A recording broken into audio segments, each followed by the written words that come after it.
નમસ્કાર.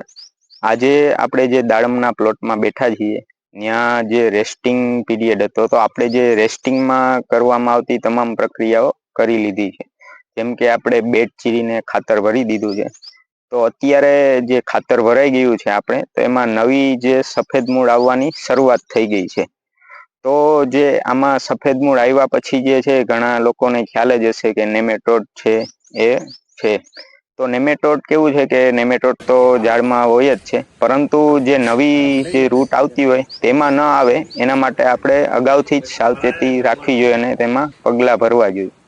તો આ જે નવી વ્હાઈટ રૂટ આવતી હોય એમાં જો તમારે નેમેટોડનો એટેક ન આવવો હોય તો એના માટે આપણે જે છે એ બાયોપેસ્ટિસાઇડ છે, જેમ કે પેસિલોમાઇસિસ સ્પીસીસ છે, ટ્રાઇકોડર્મા આર્જેનિયમ છે, આ વસ્તુઓ વાપરવી જોઈએ. અથવા કોઈ પણ ખેડૂત મિત્ર જે છે કેમિકલ વાપરતો હોય તો માર્શલ છે અથવા અન્ય ઘણી જે કેમિકલ આવે છે એ વસ્તુઓ વાપરવી જોઈએ. જો આ વસ્તુ યોગ્ય સમયસર એ લોકો તમે જો નિરાકરણ ન લાવો તો આગળ જે તમારી નવી સિઝન લેવાની હોય એમાં તમારે ફ્લાવરિંગ છે, ફ્રૂટ સેટિંગ છે, ફ્રૂટની સાઇઝ છે, આમાં પ્રોબ્લેમ આવતા હોય. તો આ બધી વસ્તુ છે તમે નાની નાની વસ્તુઓનો ખ્યાલ રાખો તો તમને આગળ જે નવી સિઝન લ્યો એમાં ખૂબ મહત્વના ફાયદા રહેતા હોય છે.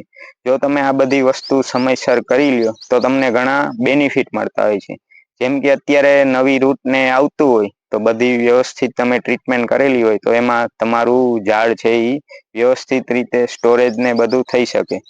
અને આ બધી સમયસર ટ્રીટમેન્ટ આપણે કરી લીધી હોય તો આપને જે છે સિઝનમાં ખૂબ સારા એવા પરિણામો મળતા હોય છે.